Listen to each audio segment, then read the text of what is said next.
Assalamualaikum warahmatullahi wabarakatuh. Alhamdulillah. Allahumma salli ala sayyidina Muhammad ibn Abdullah wa ala alihi wa sahbihi wa man tabi'ahu wa mawalah.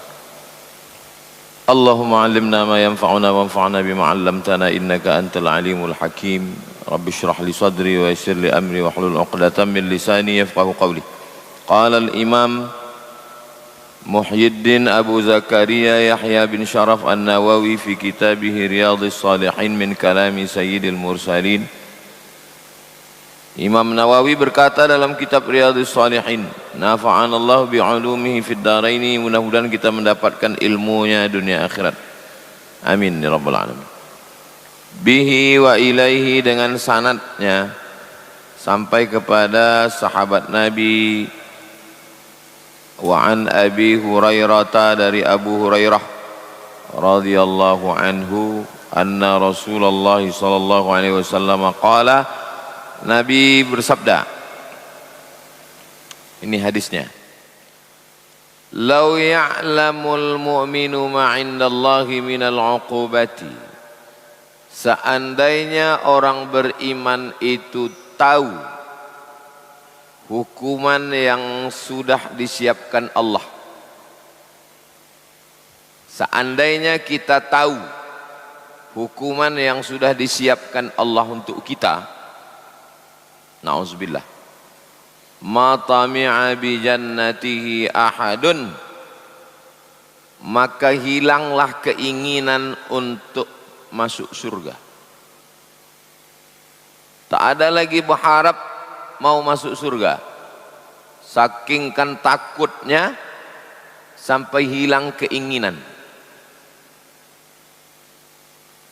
Wah, ini ada keinginan, ada ketakutan. Kalau bercampur di dalam hati itu keinginan, bisa hilang minatnya. Aku tak selera sarapan pagi nih. Kok tak selera? Saking takutnya. Nah, itu maka perempuan itu disuruh dia menyuguhkan dengan senyuman, dengan kata-kata yang lembut. Kenapa? Karena bisa hilang selera, hilang keinginan disebabkan oleh ketakutan. Itu makanya suami itu, laki-laki itu lebih banyak mati duluan daripada perempuan. Itu bukan kata saya, itu survei itu. Diam, mati. Hilang keinginannya. Ini kan babnya, ini bab tentang bercampur antara khauf dengan roja. Khauf itu takut, cemas, ngeri, khawatir. Tapi di dalam hati kita ini ada harap, ingin. Dan letaknya sama, letaknya di sini. Makanya kata Nabi, at-taqwa hahuna, at-taqwa hahuna, kata Nabi, letaknya di sini. Nah, kalau bercampur antara takut dengan ingin, kalah ingin, yang menang itu takut. Maka jangan dipelihara rasa takut. Takut pensiun, takut bangkrut, takut rugi. Ketakutan itu membuat kita stres. Naik dari stres, anxiety, naik lagi depresi, naik lagi bunuh diri. Sekarang ini banyak orang ketakutan. Takut dengan atasan, takut dengan pejabat, takut dengan penguasa, takut solar naik, Dexlite, itu mobil Navara di belakang sudah tak bergerak berapa hari. Membayangkan Dexlite 25.000. Hah? 23.800. Mendengarnya jadi hilang keinginan awak.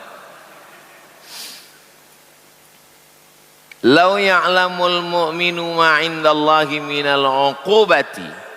Seandainya orang beriman itu tahu hukuman-hukuman yang ada di neraka itu, ma tami'a bi jannatihi ahadun, hilanglah keinginan dia untuk mendapatkan surga.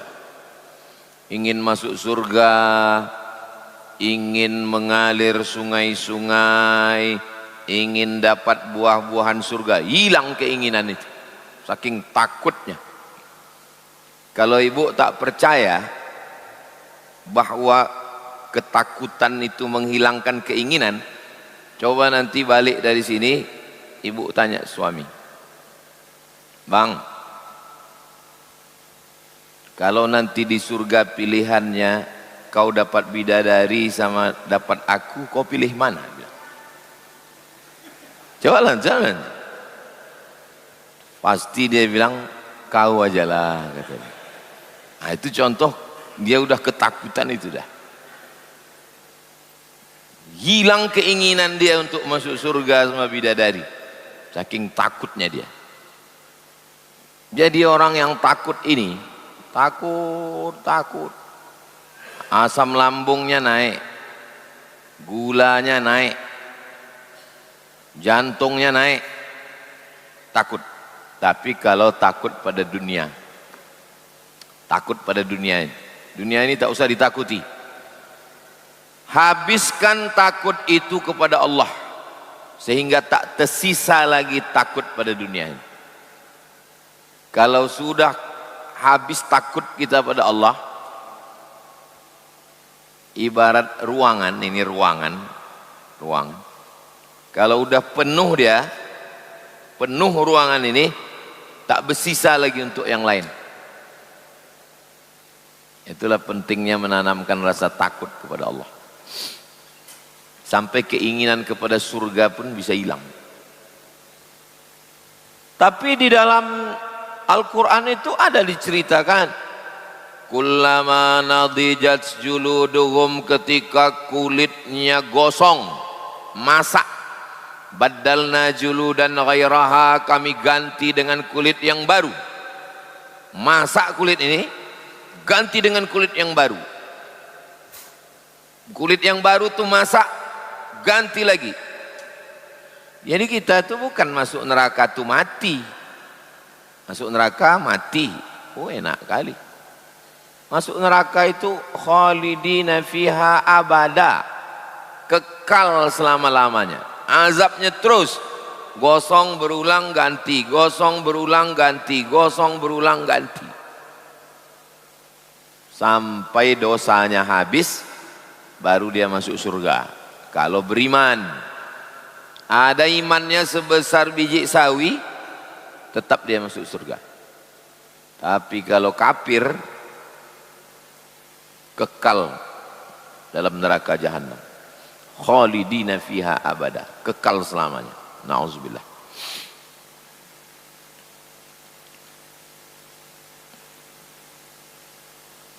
Tapi azab-azab itu sudah diceritakan dalam Quran. Hanya 0, sekian persen.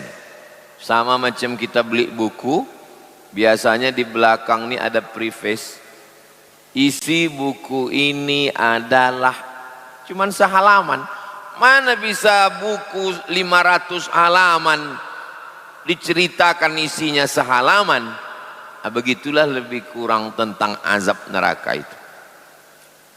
Nikmat surga itu pun begitu juga. Makanya orang-orang yang sudah sampai pada ainul yakin, menengok dengan mata sendiri. Apa beda kita dengan Nabi? Nabi itu menengok, kita baru mendengar. Azab neraka itu begini, azab neraka itu begini, azab neraka itu begini, mendengar. Sedangkan Nabi menengok. Kapan Nabi menengok? Isra Mi'raj. Mana dalilnya? Subhanalladzi asra bi'abdihi laylan minal masjidil harami ilal masjidil aqsa alladzi barakna haulah linuriyahu. Linuriyahu, kami mau memperlihatkan berubah dari sam'iyat menjadi ru'yat. Ru'yat, menengok. Makanya menengok bulan mau puasa itu disebut ru'yah, menengok. Semua ini sam'iyat namanya. Mungkar nakir, sam'iyat. Azab kubur, sam'iyat. Padang mahsyar, sam'iyat. Meniti titian siratal mustaqim, sam'iyat. Neraka, sam'iyat. Karena kita cuma baru mendengar. Belum ada orang masuk neraka.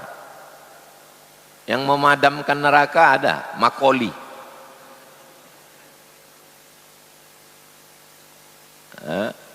Jadi kenapa Allah tak menunjukkan ke kita? Kenapa tak ditunjukkan Allah Ta'ala? Inilah neraka itu. Kalau ditunjukkan Allah neraka, selesailah dunia ini. Selesailah dunia ini. Jadi kalau ada orang enggak sabar dengan dunia ini, kenapa orang ada minum khamar, ada berjudi, ada berzina, ada korupsi? Ya berarti kau masih di dunia. Kadang orang kalau baru-baru mengaji, habis mengaji itu dia mau diselesaikannya dunia ini. Mau diselesaikannya dunia ini. Nggak bisa begitu. Dunia ini memang udah begitu dari dulu. Kita tak disuruh menyelesaikan dunia ini. Yang penting kita berbuat apa yang kita bisa buat untuk keluarga. Kalau dia kepala rumah tangga, untuk istri, untuk anak. Ma'had Az-Zahra ini di Rimbo Panjang ini kira-kira apa yang bisa dibuat? Paling tidak untuk masyarakat sekitar aja dulu. Untuk ibu-ibu sore Jumat, anak-anak mengaji sini dari maghrib ke isya, bapak-bapak subuh Rabu.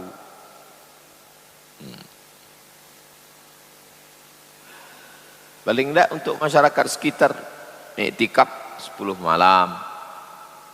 Usaha kita supaya jamaah tahu jam berapa iqamat, jam berapa azan, pasang TV. Datang petir, mati semua TV itu ditembak. 1, 2, 3, 4, 5. Petir di Rimbo Panjang ini minta ampun.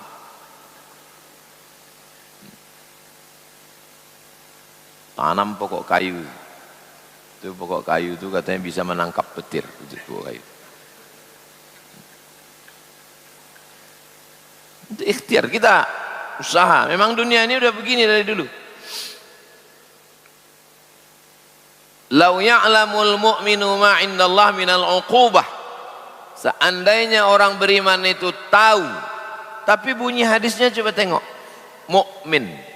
Bukan ya'lamul mar'u orang, enggak. Bukan ya'lamun nas manusia, enggak. Lau ya'lamul mu'min, orang yang percaya. Rasa di sini. Rasa itu baru hidup, syaratnya percaya. Kenapa tak ada rasa? Karena tak percaya. Bapak masih ada rasa? Ada, karena Bapak percaya. Kalau sudah tak ada percaya, tak ada rasa. Ibu masih ada rasa? Setiap awal bulan aja Pak Ustadz. Berarti tingkat kepercayaannya menguat. Bisa dia melemah.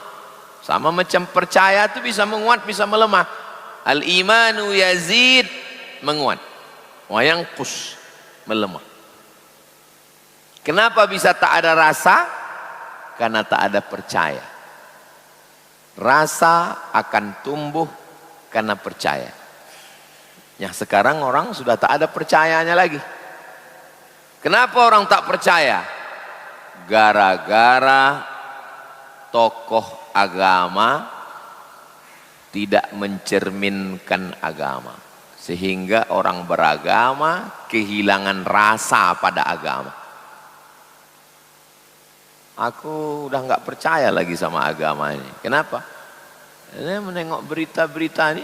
Dan orang yang benci sama Islam ini, gara-gara nila setitik, rusak susu sekotak. Tak sebelanga lagi. rusak udah, diangkat terus. Yang satu kejahatan seksual, yang satu kejahatan non seksual. Oh, ini berita dinaikkan terus. Anak-anak muda yang goyang-goyang ini, kau mau pengajian? Ya, alah, ustaz tuh itu juga. Apalagi ustaz-ustaz glowing ini kata dia. Untung saya hitam. Boleh saya putih, udah ketakutan jamaah ini udah nengok. Lau ya'lamul mu'minu ma 'indallah minal uqubati ma tami'a bi jannatihi ahadun. Lanjut. Walau ya'lamul kafiru ma 'indallahi minar rahmah. Seandainya orang kafir itu tahu kasih sayang Allah,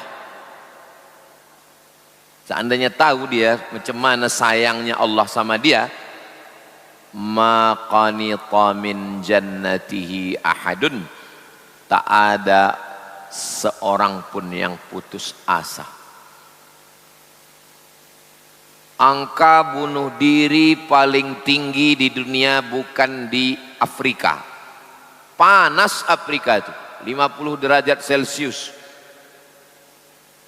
pasir, panas, hitam. Tapi angka bunuh diri paling tinggi di dunia Amerika, Eropa, Jepang. Orang Jepang tuh asal malu sikit, malu aja tertangkap malu, balik ke rumah ambil samurai, harakiri, mati. Orang kita tertangkap, dadah katanya. Hebat nih. Nah, orang itu pun terheran-heran orang Amerika, apalah makanan orang ini gitu. Bisa dia tak bermalu sikit. Lau ya'lamul kafiru ma 'indallahi minar rahmah. Seandainya tahulah mereka sayangnya Allah, ma qanita min jannatihi ahadun, tak ada seorang pun yang putus asa. Putus beras, putus sagu, putus gandum. Aslinya orang Melayu ini makan sagu. Kalau mau menengok orang Melayu makan sagu, pergi ke Selat Panjang, makan mie sagu. Aslinya orang timur sana makan sagu. Sagu itu dicampur air panas, cepat-cepat diaduk. Saya ada videonya tuh, video tutorial mengaduk sagu. Habis itu pakai supit gini kan, nah, baru dicelupkan ke kuah kuning. Tak main kunyah lagi, lewat aja. Bagus makan sagu ini. Pertama, tidak ada karbohidrat bagi yang diet karbo. Yang kedua, tak capek mengunyah. Asal masuk gol, asal masuk gol. Ketiga, lama bertahan di lambung. Sagu. Masuk nasi. Tak ada riwayat Nabi makan nasi. Tunjukkan saya mana Nabi makan nasi. Tak ada. Maka kalau pakai definisi, kalau tidak dilakukan Nabi bid'ah, berarti makan nasi itu bid'ah. Dolalah berarti. Nah, maka putus nasi, putus sagu, putus gandum, kita masih bisa hidup 3 bulan. Na'udzubillah, na'udzubillah. Kalau habis padi di Riau ini, kita masih bisa hidup 3 bulan. Putus air putih, na'udzubillah, masuk air Selat Malaka itu ke Sungai Siak, asin semua Sungai Siak ini, asin tanah Rimbo Panjang nih, kita masih bisa hidup 3 hari. Tak ada sagu, hidup 3 bulan. Tak ada air, hidup 3 hari. Tapi kalau sudah tak ada harapan, habis. Harapan itu bahasa Indonesianya asa. Putus harapan, putus asa. Saya baru pulang dari Sarawak. Ada rumah besar dibangun oleh James Brooke. Tulisannya James Brooke. Saking jahatnya dia namanya Brooke. Orang Melayu menyebutnya Brooke. Apa tulisan di pintu masuk? Di pintu masuk itu ada tulisan. Tulisannya 1870 tahun 1870. Berarti sudah 256 tahun. Tulisannya di situ, haraplah selagi bernapas. Pas saya mau masuk tengok, haraplah selagi bernapas. Maksudnya selagi kita bernapas jangan putus harap. Banyak orang dia bernapas tapi udah tak ada harapan. Putus. Ini orang-orang begini nih, kalau malaikat maut datang, ini belum kucabut udah mati duluan. Belum dicabut lagi nyawanya udah putus harap. Jangan pernah putus harap. Saya tak pernah putus harap. Ini di depan masjid ini dulu semak, hutan, 4 petak, 6 petak, 6 petak tanah. Saya pergi ke Palembang, datang orang menyerahkan ke saya tanah di pintu tol. Ini pintu tol Palembang, strategis. Ini kuserahkan tanah ke Ustadz 6 hektar. Bulat tanah itu 6 hektar ke saya. Palembang. Padahal dulu kita kalau nonton berita di Palembang itu kan takut kita. Sikit-sikit tujah, sikit-sikit tujah. Tanah 6 hektar dikasihkan. Saya serahkan ke Habib Mahdi. Sekarang dikelola oleh Ustadz Kemas Ali, Ketua Tim UAS Palembang. Pergi pula ke Pontianak, ada orang Bugis, Puang. Dia mau menyerahkan tanah, tapi dengan syarat ke Ustadz Somad. 70 hektar serahkan. Dikelola oleh Ustadz Luqmanul Hakim. Di sini, jangankan mengasih tanah, dibeli tak mau dia.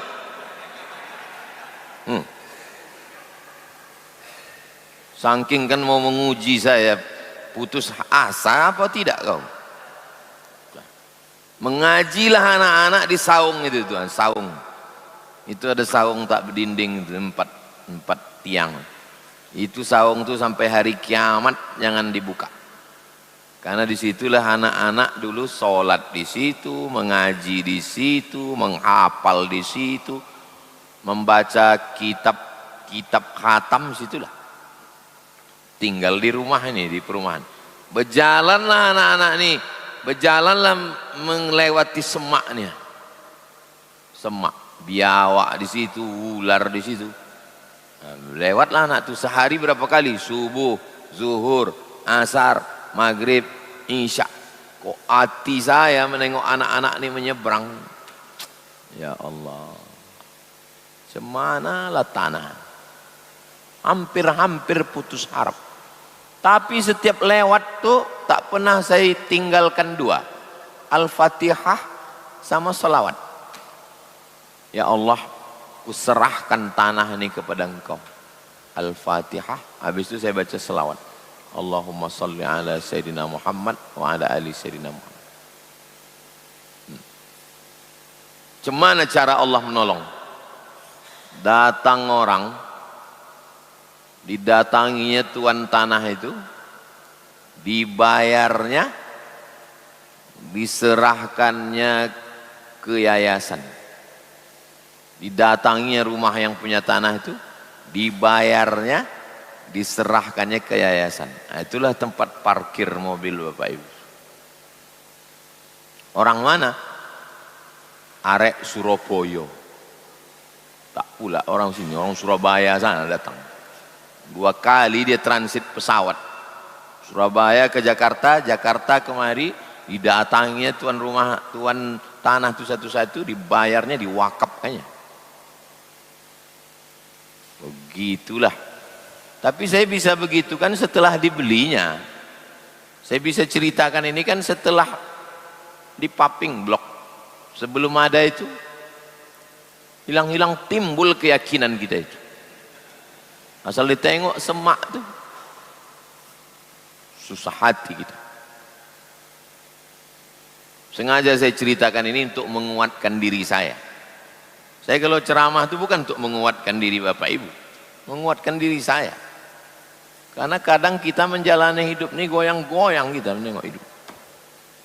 Untuk menguatkan diri saya bahwa harapan itu ada. Jangan putus asa dari rahmat Allah SWT.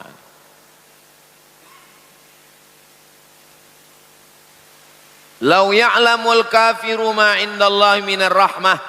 Seandainya orang kafir itu tahu kasih sayang Allah, ma qanita min jannatihi ahad. Tak ada satu orang pun yang putus asa. Macam manalah kita tahu sayang Allah itu Pak Ustadz? Macam manalah kita tahu sayang Allah? Balik nanti dari sini, pergi ke rumah sakit. Di Panam ini berapa rumah sakit?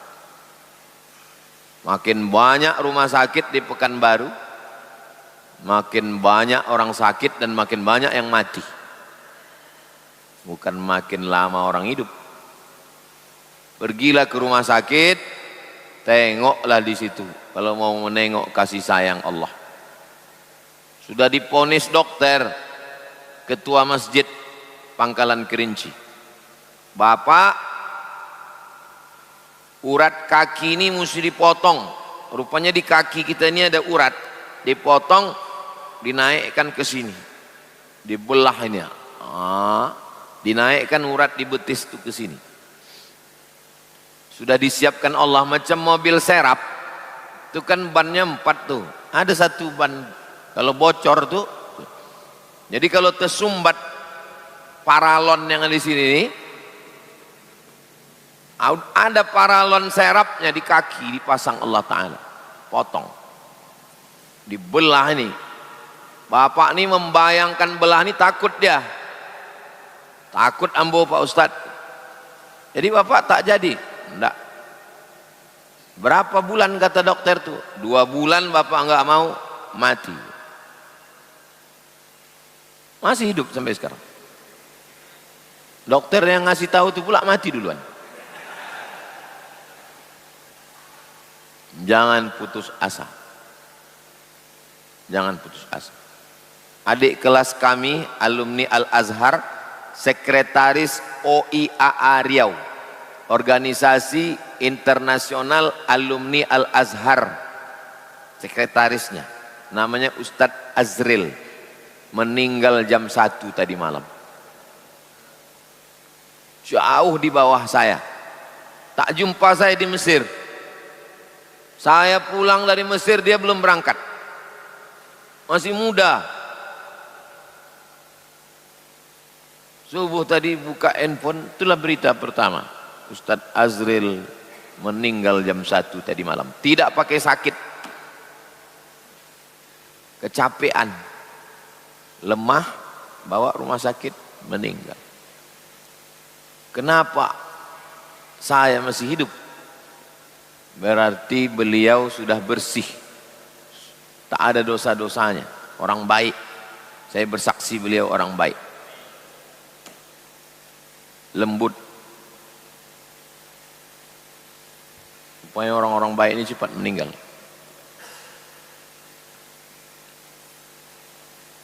Kita masih hidup berarti Allah masih menyuruh kita beramal. Masih kurang amal kita. Itulah sayangnya Allah. Sayang Allah sama dia, ditempatkan di tempat yang mulia, tak berdosa. Allah sayang juga sama kita. Kau kukasih hidup, kata Allah, supaya kau beramal. Hadis ini yang Ustaz sampaikan ini sahih apa tak sahih? Hadis ini ada dalam Sahih Muslim. Yang paling tinggi Bukhari. di bawah Bukhari, Muslim. Ada nama orang dua-duanya diambilnya. Siapa nama ustadz itu? Bukhari, Muslim. Oke, selanjutnya hadis 444. Wa an Abi Sa'idin Al-Khudri, dari Abu Sa'id Al-Khudri. Abu Sa'idin Al-Khudri. Kalau disambung muncul nun kecil, namanya nun wiqayah. Abu Sa'idinil Khudri. Begitu cara membacanya. Qul huwallahu ahadun Allahus somad. Kalau disambung cuma cara membacanya. Qul huwallahu ahadunillahus somad. Nunnya itu namanya nun wiqayah. Wiqayah artinya menjaga supaya bisa dibaca. Karena kalau qul huwallahu ahadun Allahus somad, gimana cara membacanya? Nun wiqayah namanya. Wa an Abi Sa'idin Al-Khudri radhiyallahu anhu anna Rasulullah SAW qala, Nabi bersabda, idza wudi'atil janazah an-nasu idza wudi'atil janazatu, kalau janazah sudah diletakkan, wahtamalahan nasu, lalu orang memikulnya, awir rijal, orang memikulnya, ala a'naqihim, di atas tengkuk, memikul jenazah di atas tengkuk. Fa in kanat solihatan, kalau jenazah itu baik, orang soleh, qalat, apa kata dia? Qaddimuni, qaddimuni, cepat bawa aku, cepat bawa aku, cepat bawa aku ke liang lahat supaya berjumpa aku dengan amal soleh. Saya sudah menulis surat wasiat. Jangan mati sebelum menulis wasiat. Kalau aku mati, yang memandikan jenazahku si fulan, yang memasukkan jenazahku ke liang lahat, yang memegang kepala, memegang pinggang, memegang kaki, ada saya tulis. Supaya kalau saya mati tak bingung orang ini mengurus jenazah. Dan ada saya tulis di situ, jangan pakai kata sambutan. Karena saya melepas jenazah banyak kali kata sambutan. RT, RW, Kades, Kadus, Bupati, Gubernur. Ngapain dia kasih sambutan banyak-banyak? Qaddimuni, qaddimuni, cepat kuburkan aku, cepat bawa aku supaya jumpa aku dengan amal soleh. Yang tahan jenazah lama-lama. Assalamualaikum Ustadz. Waalaikumsalam. Ini kami lagi nunggu Ustadz ini di masjid. Kami kuburkan langsung atau gimana? Kuburkan langsung. Ustadz tuh macet di Panam. Panam nih termacet di Pekanbaru. Alhamdulillah pintu tol sudah siap. Jalannya belum. Jadi nanti kita tidak lewat Panam lagi. Masuk pintu tol kiri, terus langsung ke Simpang Bingung. Cepat kuburkan aku. Jangan tahan lama-lama jenazahku. Meninggal malam, malam tuh kuburkan. Jangan tunggu besok pagi. Wa in kanat ghaira salihatin, kalau dia tak baik, jahat, banyak dosanya, apa kata dia? Ya wailaha aina tadhhabuna biha. Oh celakanya, kemanalah kalian bawa badan jenazah ini? Ada yang bisa mendengarnya? Yasma'u sautaha, semua kullu syai'in, semua mendengar. Semua mendengar. Pokok-pokok kayu mendengar, ayam-ayam mendengar. Itu maka kalau ada kuburan, ada kuburan, coba perhatikan kuburan-kuburan. Kalau di kampung kan kuburan-kuburan tuh ada ayam, ada kambing. Kadang-kadang pas sedang makan tuh tiba-tiba temenung ayam tuh. Karena mendengar itu loh, mendengar azab. Kenapa tak didengarkan Allah aja azab tuh Pak Ustadz? Kalau didengarkan Allah azab kubur itu selesailah. Baiklah semua orang. Tak ada lagi pencuri, tak ada lagi pelakor, udah mendengar azab kubur semua. Ini dunia. Dunia ini kita disuruh berbuat baik karena percaya, karena iman, bukan karena menengok. Bukan karena menengok neraka. Bukan karena makanya kalau ada orang, kalau memang ada azab kubur itu tunjukkan aku mana azab kubur. Tak usah kau tantang-tantang, nanti jumpa juga kau lama-lama. Azab kubur itu tak usah ditantang-tantang. Datang sendiri dia nanti. Tengok. Ada yang bisa mendengar azab kubur itu. Yasma'u sautaha, mendengar kullu syai'in, semuanya mendengar. Illal insan, kecuali insan. Insan tak mendengar. Binatang mendengar.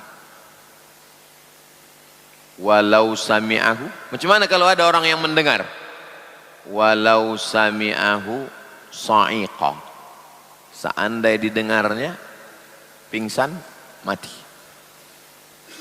Makanya wali-wali itu yang dibukakan Allah hijab, tuh terbuka hijab, nampaknya pingsan, sadar terbangun balik.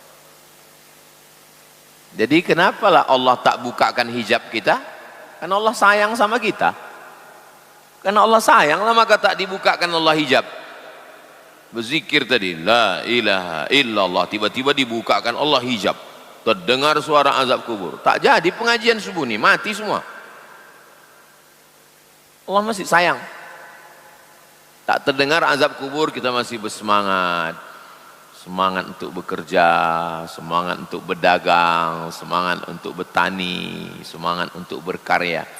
Didengarkan Allah bunyi azab kubur itu, terdengar kita suara dia menjerit, sa'iqa, pingsan, mati. Rawahul Bukhari. Hadis ini ada dalam Sahih Al-Bukhari. Hadis 445.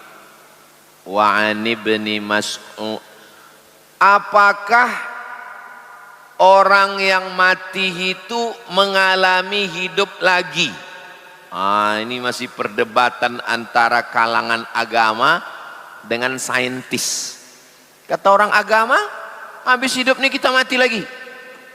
Yahudi mengatakan habis hidup kita mati lagi. Nasrani mengatakan habis hidup ini kita mati lagi. Islam mengatakan habis hidup ini mati lagi. Sebagian agama lain mengatakan habis hidup ini jasadnya mati, ruhnya keluar, masuk ke makhluk lain. Namanya reinkarnasi. Tapi mereka meyakini masih hidup. Bedanya sama kita, ruhnya keluar, kalau dia baik tempatnya illiyin, kalau dia jahat tempatnya sijjin. Alamnya namanya alam barzakh. Intinya setelah hidup nih badan tinggal, ruh tetap hidup. Tapi orang saintis, kalangan ilmu pengetahuan kata dia, aku tak percaya. Tak percaya aku orang ini hidup lagi kata dia. Mana buktinya? Akhirnya ada seorang dokter yang tak percaya, dia buat percobaan. Gimana cara dia membuat percobaan? Orang mati kan tak hidup lagi. Dikumpulkannya 100 orang yang pernah mati suri.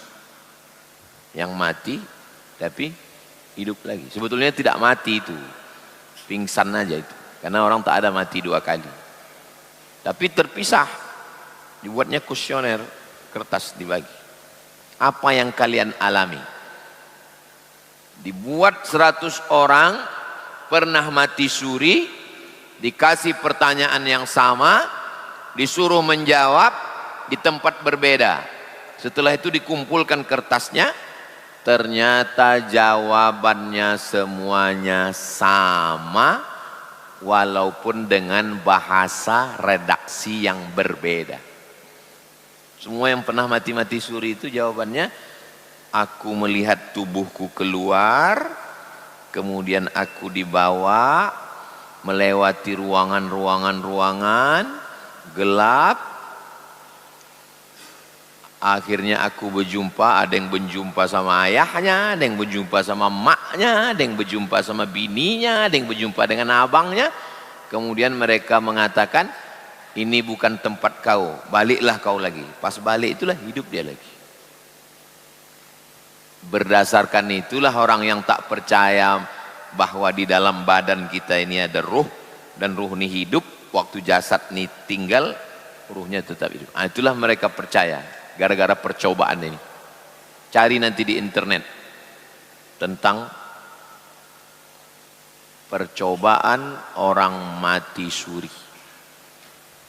Saya kebetulan di Pangkalan Kerinci jumpa sama orang pernah mati suri. Saya tanya, pernah mati suri? Iya.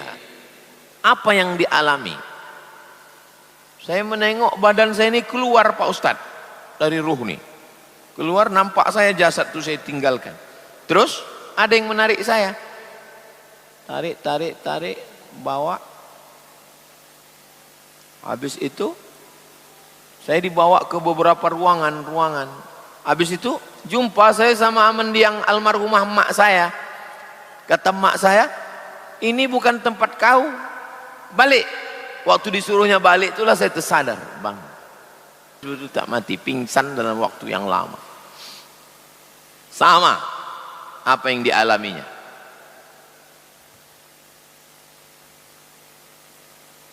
Saya ceramah di daerah Jabodetabek, Jakarta, Bogor, Depok, Tangerang, Bekasi.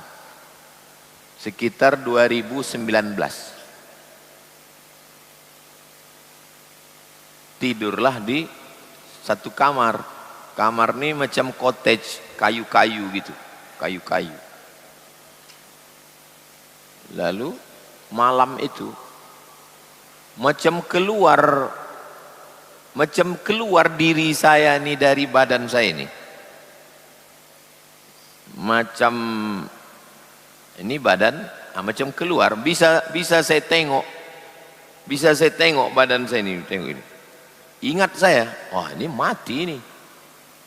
Sesak napas. Kalimat yang pertama keluar dari mulut saya waktu mengalami itu, Allah, Allah, Allah, Allah. Disitulah saya makin yakin zikir.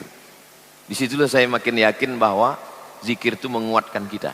Ketika kita sedang terjadi sesuatu, maka yang cepat kita ingat Allah. Itulah guna zikir itu. Habis itu saya terbangun, saya panggil tim. Tapi tidak bilang saya bilang saya takut. Kalau sebenarnya takut, hilang harga diri kita kan. Ada pusat mimpi tak sedap tadi saya. Minum teh manis. Nah, yang begitu-begitu itu kadang dibuat Allah ke kita untuk meyakinkan kita. Kenapa tak semua orang dibuat Allah begitu? Ya itu kehendak Allah. Bisa jadi dibuat Allah untuk satu orang supaya dia bercerita. Kalau saya untuk meyakinkan saya. Karena saya waktu itu bersuluk 2017. Goncang juga. Percaya tak percaya saya. Iya zikir nih bisa menolong. Bisa tak zikir nih menolong. Nah, ternyata rupanya waktu kita menengok badan kita itu keluar, zikir itulah yang pertama menolong. Allah, Allah, Allah. Ada orang Pak Ustadz, waktu dia mimpi ketakutan yang pertama disebutnya bininya Pak Ustadz. Itu saking takutnya ke bini lah itu. Saking takutnya dia, bayang-bayang. Orang yang terlalu takut ini, kalau dia mati, itu dia tidak kena azab kubur. Saking udah terlalu azabnya di dunia. Hadis terakhir 445. Wa an ibni Mas'udin. Nama dia Abdullah. Nama dia Abdullah, tapi tak disebut di sini. Ibnu Mas'ud.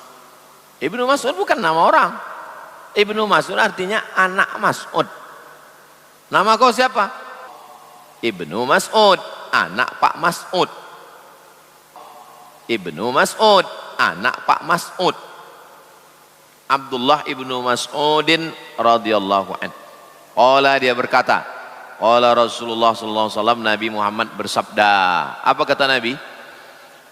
Al jannatu, surga itu, aqrabu ila ahadikum, dekat. Jauh surga tuh jauh di atas di langit. Enggak. Surga itu lebih dekat ke kamu min syiraki na'lihi, lebih dekat dari tali sendal, tali selop.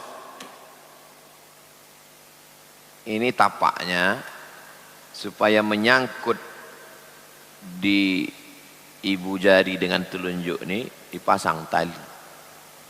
Sendal zaman dulu bukan begini, betali di tengah supaya tersangkut dia. Surga itu lebih dekat daripada tali selop, tali sendal. Jauh tali sendal, itulah di kaki kita itu, dekat. Begitulah surga itu. Surga itu lebih dekat ke kita dari tali sendal kita. Kalau neraka, wan naru mithlu dzalik, neraka pun begitu juga. Neraka itu bukan jauh di sana, jauh di sana neraka, enggak. Lebih dekat dari tali sendal. Sahih hadisnya, rawahul Bukhari. Hadis ini ada dalam Sahih Bukhari. Bukhari bukan nama orang. Siapa nama kau? Bukhari. Enggak. Bukhari artinya orang Bukhara. Bukhari orang Bukhara. Bukhara itu di mana? Uzbekistan. Kalau orang Bukhara, Bukhari. Orang Makkah, Makki. Orang Madinah, Madani. Orang Kampar, Kampari. Syekh Abdul Ghani Al-Kampari, 13 Koto Kampar, ulama besar. Rabu yang lalu kami ziarah ke makam Syekh Abdul Ghani Al-Kampari, berarti orang Kampar. Syekh Abdul Wahab Ar-Rokani, Rokan Hulu, Pasir Pangarayan. Apa maksud surga ini lebih dekat daripada tali sendal? Sebab masuk surga itu maksudnya. Sebab untuk masuk surga itu dekat. Keluar dari masjid, bersedekah ke anak yatim, fakir miskin, surga. Selama di masjid, iktikaf, istighfar, surga. Menolong orang, membawakan barang-barang yang berat, surga, dekat. Neraka dekat juga. Keluar masjid, nampak selop orang elok, neraka. Neraka juga. Nampak helm orang bagus, neraka. Jadi neraka itu begitu kata Imam Ibnu Qayyim Ibnul Jauzi. Bukan Ibnul Qayyim, Ibnul Jauzi. Makna hadis kata dia, anna tahsilal jannati sahlun, untuk dapat masuk surga itu mudah, semudah sedekat tali selop, tali selipa, tali sendal. Dengan cara apa? Bitashihil qasdi wa fi'lit ta'ah. Betulkan niat, beramal. Betulkan niat, beramal. Dan mau masuk neraka juga mudah. Dengan cara apa? Muwafaqatil hawa, ikutkan hawa nafsu. Paling mudah mau masuk neraka, ikutkan hawa nafsu. Diri kita ini bahasa Arabnya nafsu. Diri ini nafsu. Makanya kalau bilang orang, jangan kau urus diri kau aja, urus juga lah kami. Pak Haji, ketua rombongan, ketua kloter, jangan kau urus diri kau aja, urus juga lah kami. Jangan nafsi. Nafsi ini diri. Diri saya ini nafsi. Di dalam diri saya ini ada keinginan. Keinginan ini namanya hawa nafsu. Ingin makan, ingin minum, ingin itu, ingin ini. Itu namanya hawa nafsu. Hawa itu artinya keinginan. Oh, patutlah perempuan itu banyak keinginannya karena nama dia Siti Hawa. Hawa ini pakai Hawa. Kalau istri Nabi Adam tuh pakai Hawa. Itulah perlunya belajar bahasa Arab. Yang hawa nafsu itu pakai Hawa. Tapi kalau nama perempuan itu pakai Hawa. Apa beda dengan Kalau dipegang dada bergetar, ada getarannya. Ada Tapi kalau tak ada getarannya, wa nafsin wa ma sawwaha, bergetar. Bismillahi, bergetar. Tak bergetar. Bismillahirrahmanirrahim. Hamim, tak bergetar. Kalau bergetar, itu ilmu tahsin namanya. Tajwid dengan tahsin sama, memperbaiki bacaan. Itulah 3 hadis kita subuh ini, 443, 444, 445. Pertemuan akan datang, masuk bab baru, bab 54. Kalau masih ada umur, kita baca Riyadhus Shalihin. Kalau mati saya, Riyadhus Shalihin ini sebagaimana biasa dibacakan Ustadz Al-Nob Dinar. 2 gendangnya. Kalau tak buku ini selesai, kita selesai. Mengaji jangan berhenti. Sudah berapa lama kita baca ini? Sudah 3 tahun. Baru hadis yang ke-445. Baru sepertiga. Berarti khatamnya ini nanti 2033. Nanti hadiri majelis khataman Riyadhus Shalihin.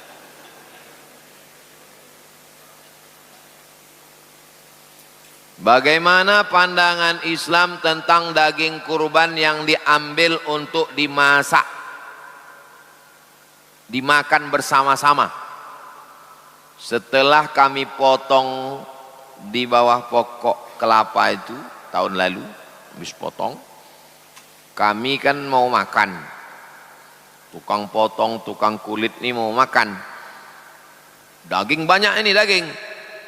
Kalau kami ambil daging ini, daging potong, cincang, masak, dimakan, haram memakan daging yang belum dibagi.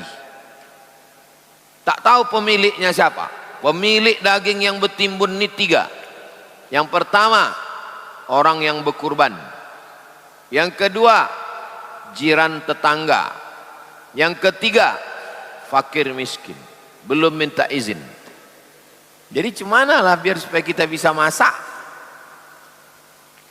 Assalamualaikum bapak-bapak pemilik sapi nomor 1.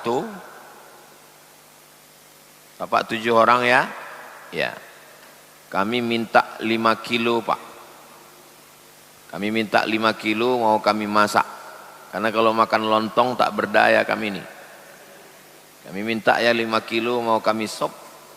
Kata bapak yang 7 orang ini, ambillah pak, halal, masaklah. Karena 5 kilo itu tidak melebihi batas jatah mereka. Karena jatahnya sepertiga, daging 60, 20, nah kita minta 5 kilo. Kalau ada satu yang komplain, oh nggak bisa katanya, ah, tegakkan pisau tak, minta pak ya, ambillah pak Ustaz, ambillah pak katanya. Nah itulah guna golok itu tajam-tajam. Apakah boleh kulit hewan kurban itu dijual belikan dan uangnya diberikan kepada warga yang kurang mampu? Man ba'a jilda udhiyatihi, siapa yang menjual kulit hewan kurbannya, fala udhiyatalahu, maka tiada kurbanlah baginya. Hadis ini menurut ulama tarhib, ancaman. Tak boleh menjual kulit hewan kurban, tapi memanfaatkannya boleh. Dalilnya Sayyidatuna Aisyah menyamak kulit ini dijadikan sebagai kirbah, tempat air minum. digunting kulitnya halus-halus, dimasukkan ke plastik. Besok busuk rimbo panjang nih, karena kulitnya tak ada yang bisa mengolah. Dicampakkan kulit, busuk, bau bangkai kampung. Jadi macam mana lah kulit ini? Kulitnya dijual, tapi katanya tak boleh dijual. Tak boleh dijual tuh kalau diambil hasilnya. Cari www.kulit.com, pengelola kulit, buat jange, kerupuk, buat sepatu, buat dompet, buat jaket. Assalamualaikum Bapak pengelola kulit. Ya, kami ada 10 lembar. Berapa berani beli 1 lembar? 1 juta Pak. 10 lembar. 10. Nah, duit yang 10 tadi tidak berhak masjid, tidak berhak panitia. Serahkan ke fakir miskin. Jangan dibelikan ke kresek, jangan dibelikan ke pisau. Serahkan.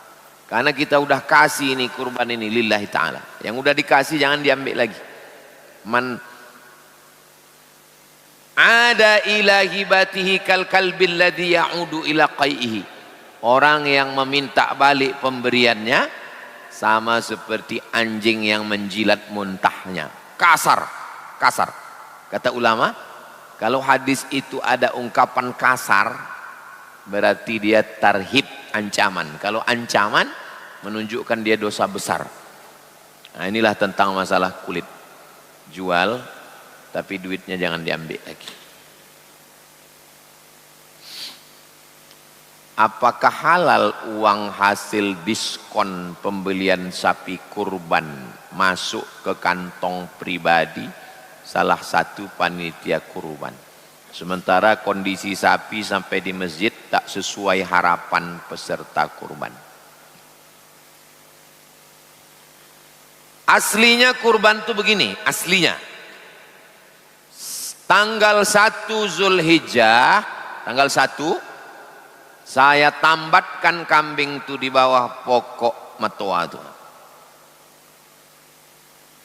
Di bawah pokok matoa itu, biar jangan yang itu panas, mati dia 9. Itu yang agak sejuk sedikit. Tanggal 1 saya tambatkan kambing itu dari tanggal 1. Saya kasih makan, saya kasih minum tanggal 1. 1, 2, 3, 4, 5, 6, 7, 8, 9, 10 pagi balik sembayang. Saya jatuhkan dia ke lantai, menghadap kiblat, saya potong. Bismillah, Allahu Akbar. Allahumma taqabbal min abdus samad wa ali abdus samad. Dah, habis itu saya bagi 3. 1/3 untuk saya, masuk ke freezer. 1/3 saya bagi ke tetangga yang dekat-dekat, ring 1 yang dekat rumah. 1/3 lagi untuk fakir miskin. Begitulah prakteknya dulu, begitu kurban. Sekarang orang tak mau ribet, maka muncullah orang ketiga. Nah, di mana-mana yang jadi masalah ini orang ketiga inilah. Orang ketiga inilah yang disebut dengan panitia kurban. Ini panitia kurban.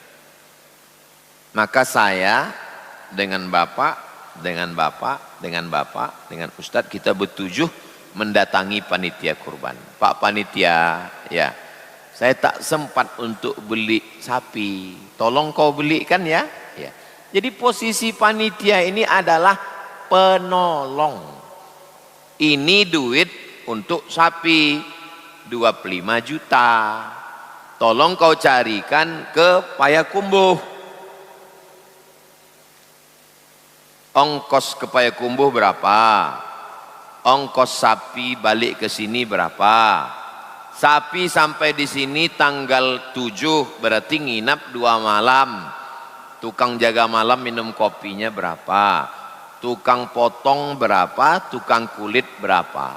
Maka bunyi akadnya, kuserahkan duit ini untuk kurban dan biaya operasional tunai. Kalau tidak begitu nanti kalau duit bersisa ini mesti dibalikkan. Standar sapinya berapa kilo? Sapi limosin atau sapi pickup? Limosin 1 ton. Kalau pickup itulah mobil yang kurus tuh.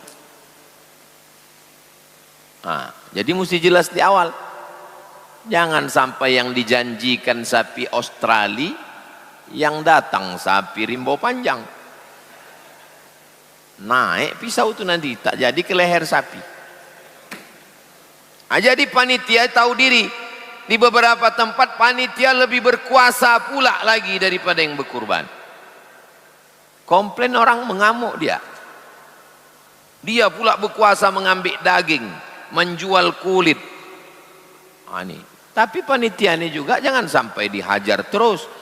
Ini kalau panitia ini dihajar terus, mundur orang ini, siapa ngurus ini? Mundur semua panitia, gara-gara Ustaz Somad asik menceramai panitia. Ke saya orang ini semua nyerahkan. Nah, ini jadi panitia ini pun disadarkan dia. Download bukunya. Alumni Al-Azhar Mesir dari Riau sudah muzakarah. Download gratis. Udah. 33 masalah kurban. Cetak, bagi ke masjid-masjid. 33 tanya jawab kurban dalam bentuk PDF. Silakan download gratis. Ini saya kirim ke, udah dapat 33 masalah kurban. Nanti di-share. Silakan cetak. Itu hasil muzakarah alumni Al-Azhar.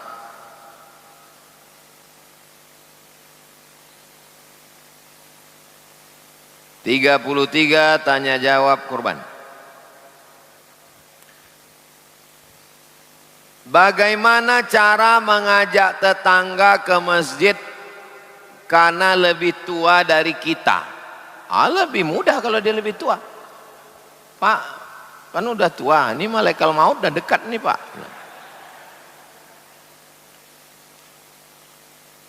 Ceramah. Saya pernah sholat di masjid Kepulauan Riau, lupa entah di pulau apa itu. Dari Batam naik speed. Habis sholat subuh, besar baleho dibuat. Baleho. Dibuatnya di atas itu.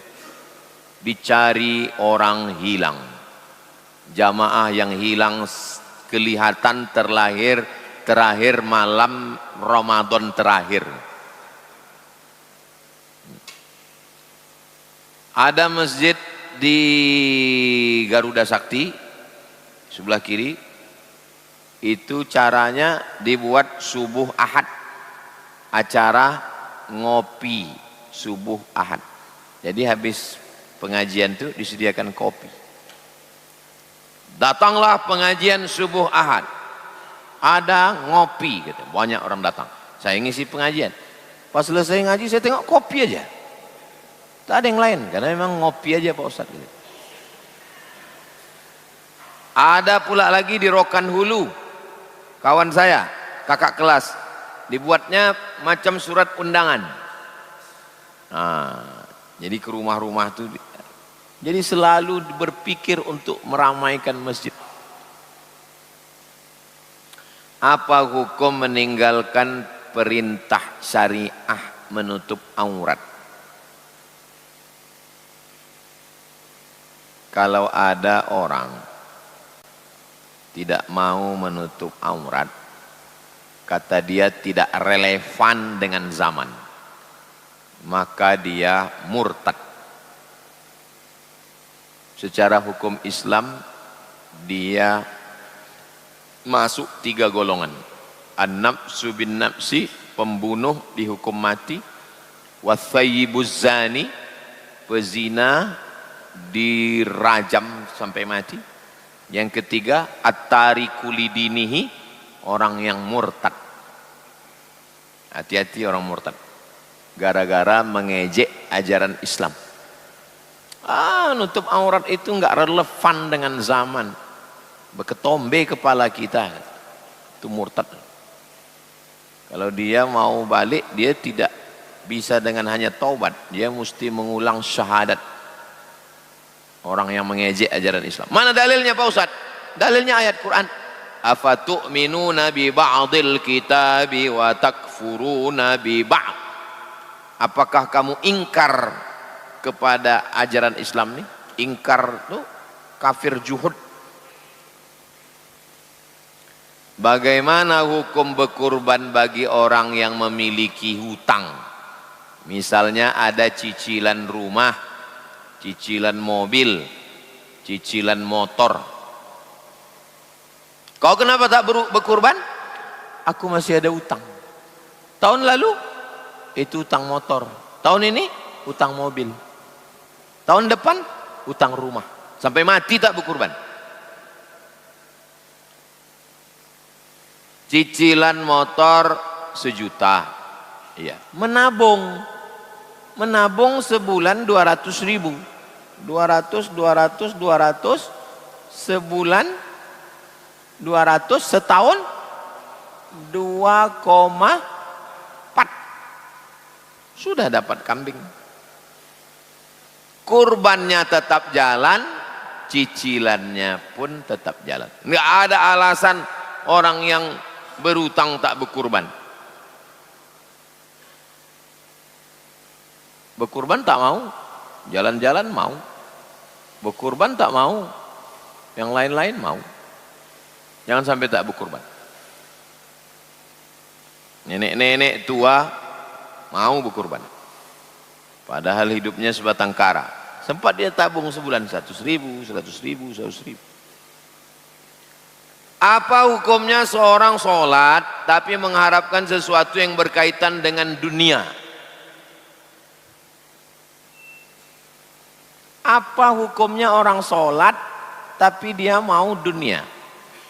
Usolli sunnatal hajat, supaya dapat mobil macam yang parkir di ujung ini lillahi ta'ala. Kan sholat itu kan? Sholat, tapi dia mau dunia. Kalau tidak ada sholat hajat, hadis tentang sholat hajat, hadis tentang sholat hajat itu apa? Orang yang punya keinginan, paling bagus dia tidak hanya berdoa, tapi sholat sunat dulu 2 rakaat. Itulah dia sholat sunat hajat. Keinginan ini terbagi 2. Satu keinginan dunia, satu keinginan akhirat. Tapi jangan dipecah. Kalau dunia, dunia saja, akhirat enggak. Orang beriman, kalau dia punya mobil, mobil itu dunia. Tapi dengan mobil itu dia bisa ke akhirat. Kenapa pula dengan mobil itu bisa di akhirat? Dengan mobil itu dia subuh-subuh datang ke Rimbo Panjang. Dapat pahala. Tidak bisa dilepaskan dunia saja, enggak. Itu mobil 3 biji itu. Pickup 1, R31, Veloz 1. Itu 3 itu mobil akhirat tuh. Kenapa? Mobil wakaf. Di Nurul Azhar ada 2 mobil. Karena almarhumah mak saya meninggal di rumah sakit, tak mau rumah sakit tuh ngasih ambulan untuk ngantar ke Kisaran. Saking parahnya rumah sakit di Pekanbaru. Maka dalam hati saya kalau tegak nanti yayasan ini, mesti ada ambulan. 2 ambulan. Kontak Ustaz Al-Nurul Azhar kalau ada jamaah yang sakit, yang meninggal, yang mau melahirkan. 2 ambulan. 1 dikasih Pak Faisal, pengusaha dari Siak. Yang 1 ibu-ibu mengumpulkan duit. Dapat 2 ambulan. Mobil gratis. Syaratnya 2, sakit, mati.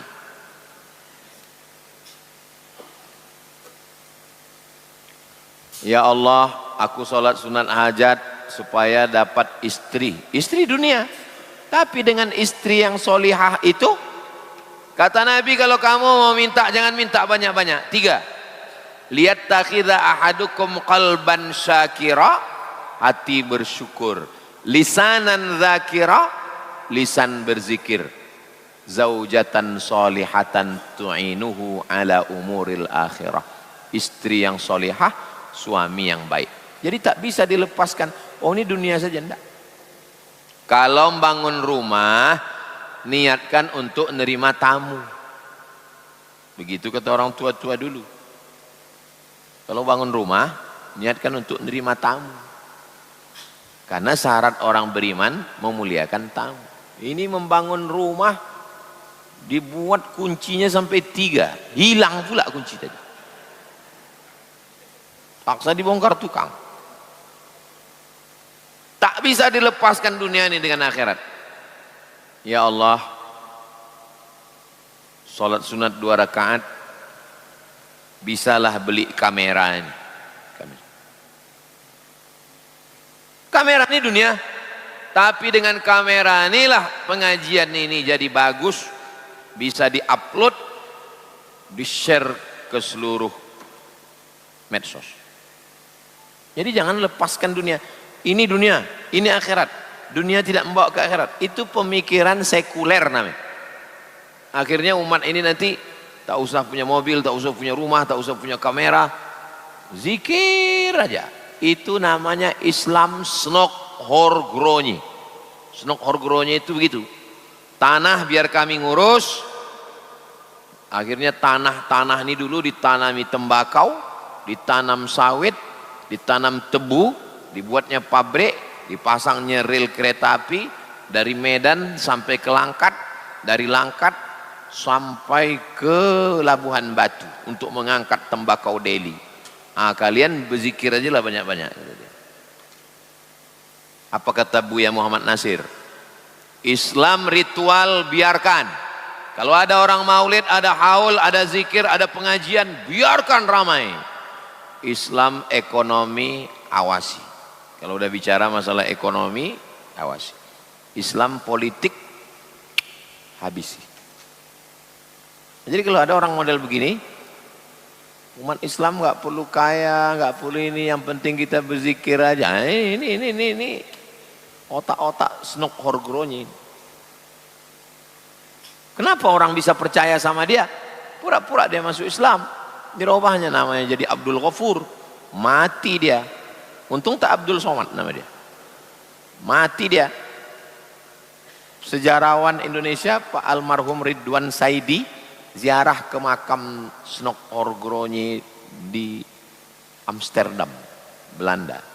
Tertulis di batu nisannya Snok Horgronyi, artinya dia murtad, pura-pura masuk Islam untuk mengobok-obok Aceh, karena Aceh ini Islamnya militan kuat, mau diadu dombanya orang Aceh.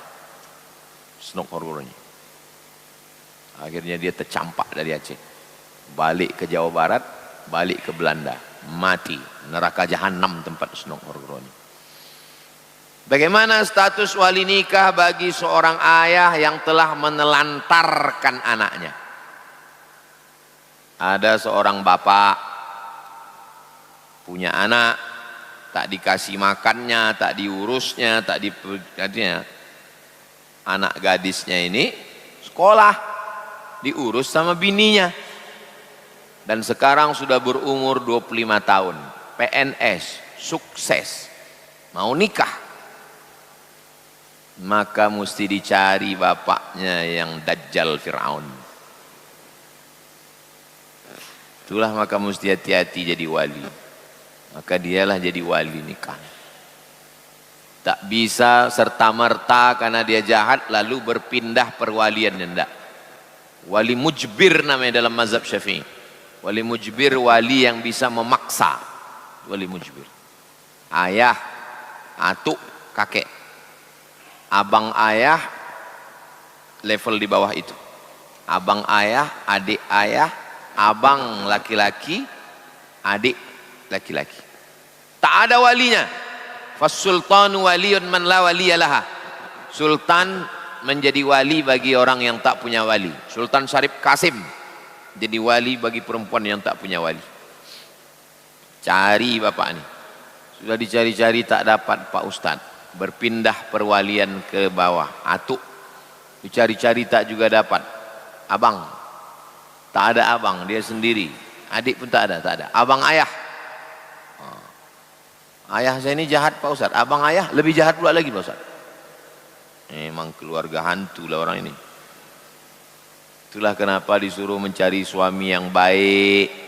Laki-laki yang baik itu sifatnya cuma dua, tak banyak. Idza ja'akum man tardawna dinahu wa khuluquhu. Kalau datang laki-laki meminang anak gadismu, sifatnya dua. Dinahu, agamanya baik, wa khuluquhu, akhlaknya baik. Fazawwijuhu, maka nikahkanlah dia dengan anakmu. Illam takun, kalau tak kamu lakukan, takun fitnatun fil ardi wa fasadun arid, akan terjadi kerusakan yang sangat besar di dunia. Last, terakhir, apakah boleh melaksanakan akad nikah di masjid? Kalau boleh, bisakah di Masjid Hajah Rohana ini?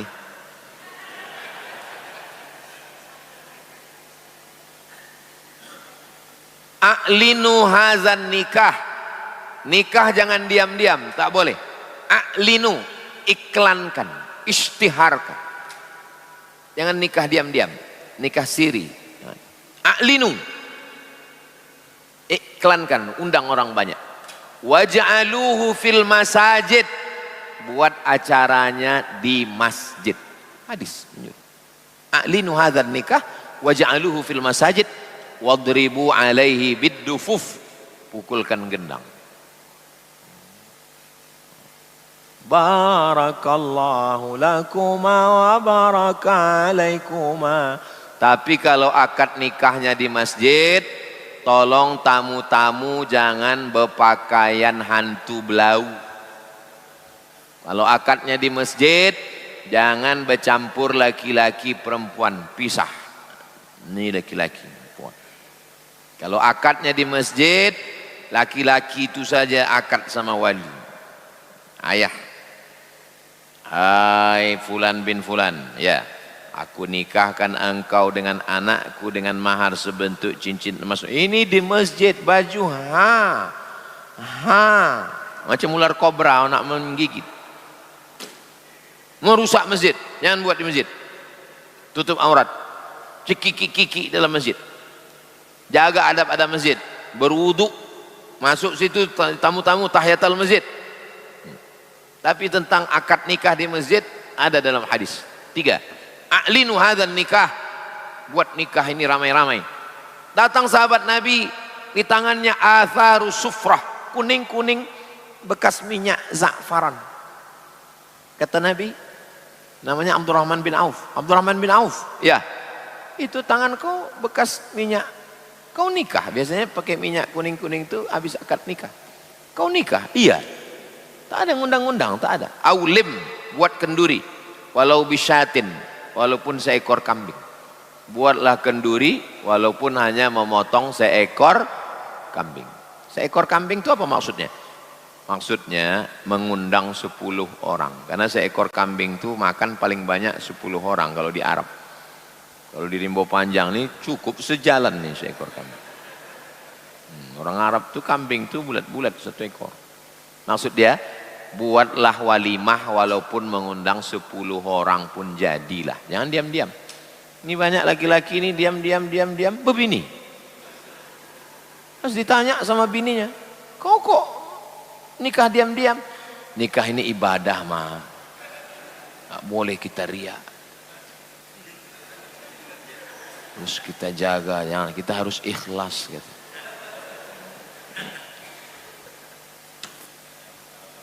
Mudah-mudahan Allah memberikan kita istiqomah iman dan Islam.